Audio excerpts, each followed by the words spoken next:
Hi winery friends, Tonda the wine lady here at Middleburg Winery. I'm going to talk to you today about this wine right here.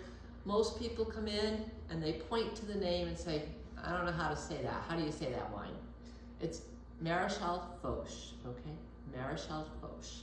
This is a complex hybrid. Remember, that means more than 2 parent grapes in its lineage, that originated in France at the Oberlin Institute in about the 1910s, 19-teens by Eugene Coleman. And it's called, or it was called then, the Coleman 188-2.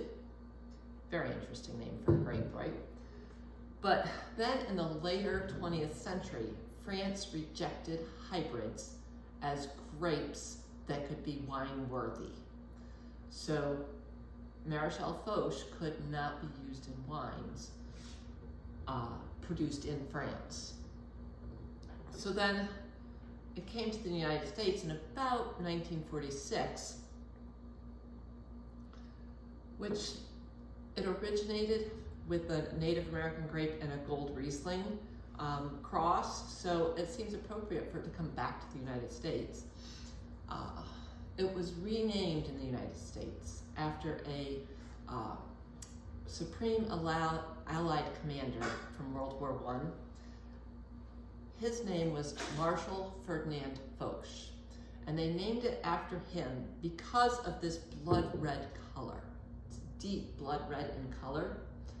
I think it alludes to the large number of casualties that his troops had during the war, so it was kind of a play on his name. And because of that deep red color, is quite often used in blends.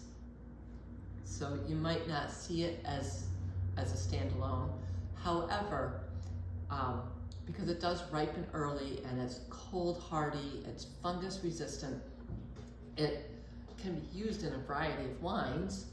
You'll see it in anything from Beaujolais to a more dark, intense, dry, like a Pinot Noir. It's actually often associated with Pinot Noirs. And if people come into the winery tasting room and ask for Pinot Noir, which we can't grow here, this is the one I usually refer them to.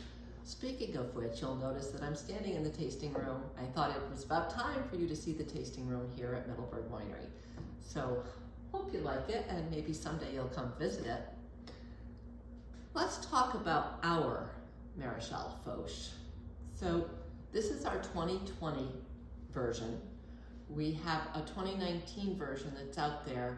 I think we have 6 bottles left on the shelf of the 2019 version, which is a little harsher than the 2020 version. So if you have the 2019 version at home, you're going to have pomegranate with a nice wild blueberry tart finish at the end.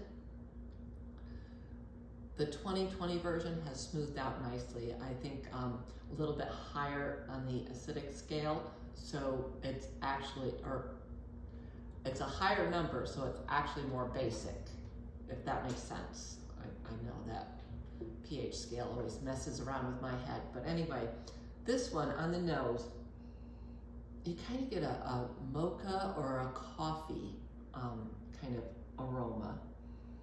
A little more mocha today.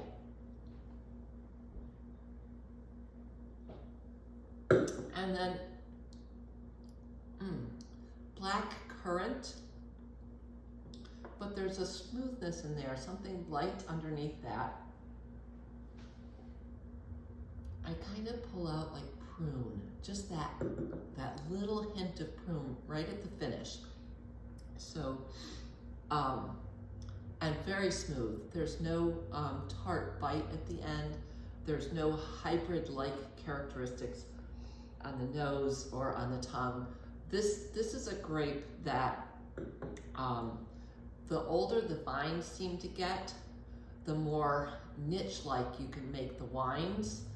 And so some places are actually producing some high-cost Marechal Foch niche wines. I think you're really going to like the 2020 Marechal Foch, so come on in, give it a try. Before we go, though, I wanted to talk about my friend here. This is Brewster the Rooster. He is our mascot on the Schoharie County Beverage Trail.